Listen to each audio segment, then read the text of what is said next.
Committee meets this coming weekend for the Baseball Hall of Fame. They have 8 players on the contemporary baseball era ballot. And once again, just as it's been for the past decade on the writers' ballot, the players with PED ties and other issues take center stage. And I want you to think this through with me. With Barry Bonds, Roger Clemens, Curt Schilling, Rafael Palmeiro, Albert Bell, a lot of energy is going to be spent on how much does the bad stuff matter. And there's different levels of bad, but it's bad behavior you need to rationalize. I hope instead this committee focuses on how much does the good stuff matter. There are 3 players on the ballot that don't need their behavior excused.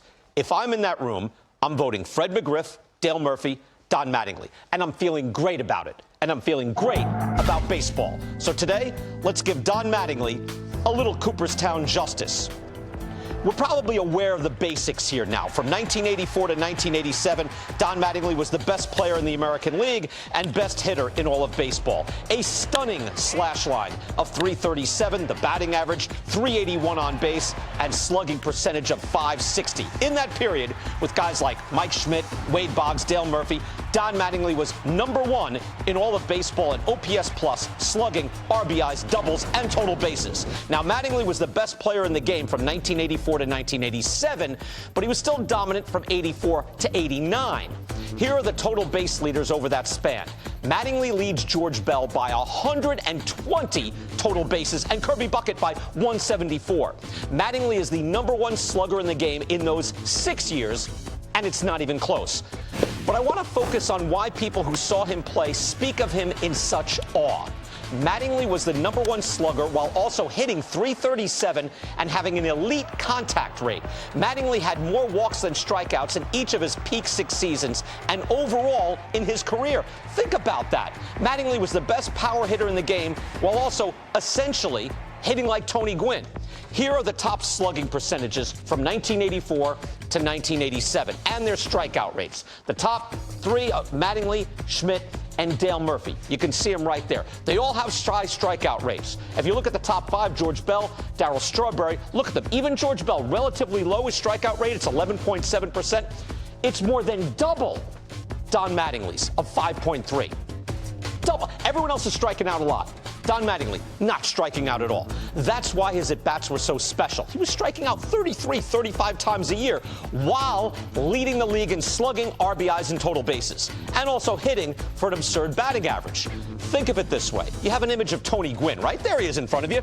One of the best batting average hitters in the history of baseball. In that same time period, Tony Gwynn hit .341. Mattingly hit .337, very close. They had essentially the same strikeout rate.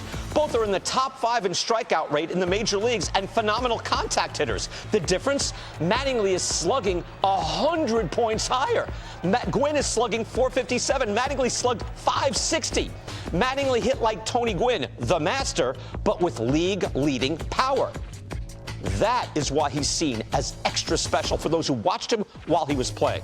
Now, Mattingly injured his back, and after that great 6-year stretch, of course, he was not the same power hitter. So the voters these days are always saying, well, he didn't do it long enough. I have a question for that. Who says? It doesn't stipulate that anywhere in the voting. Let me tell you why we think that way.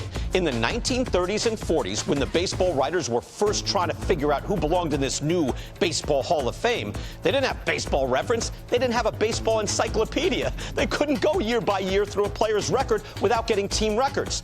They had a player's totals. His years, his batting average, his World Series record, his reputation. That's it. So, years of service, total hits, total home runs, total pitching wins. That was basically the criteria. It had to be.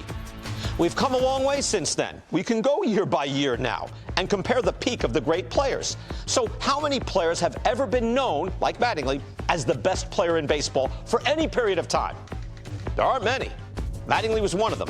And if it's 8 years of greatness that you want, because it seems to land around there, how about this? Here are 8 years. These are the runs created leaders in baseball from 1984 to 1991.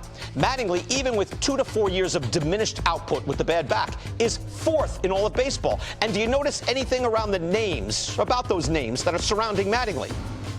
Look at all those names. They're all in the Hall of Fame. Tim Raines, Cal Ripken, Kirby Puckett are all below Mattingly in that 8-year stretch. Here's something else. Mattingly's career WAR is 43, and WAR is where many begin and end their analysis these days. Well, I'm here to tell you that WAR total, dragged down by his defensive stats, is utter nonsense. I defend defensive statistics and I mock Gold Gloves more than anyone, but the defensive stats have Mattingly being a below-league average defensive player. That is complete hogwash. I'm using hogwash and nonsense a lot here, I know. Maybe defensive reputation matters a bit too much in Gold Glove voting, but you're telling me Don Mattingly won 9 Gold Gloves and he was a below-average defender? That doesn't make any sense. I've said this many times. Defensive stats for first base are sketchy. They still are. Take it with a grain of salt. In this case, throw it right in the trash. If the stats gave Mattingly proper credit, he'd be over 50 WAR easy. It'd make for a better Hall of Fame case. WAR is helpful, but don't let it overrule everything. Use your own thinking. And one last thing. You speak to most anyone in this game. They don't just like Don Mattingly. They hold him in the highest possible regard. His manager at the time, Buck Showalter, said he told any new player that came to the Yankees, watch him. Watch what he does. And that would be enough. We use the character clause as a negative. How about using it as a positive? How about honoring someone who brings positive memories to the sport instead of negative? Don Mattingly is seen as the standard by which a player and teammate should be measured.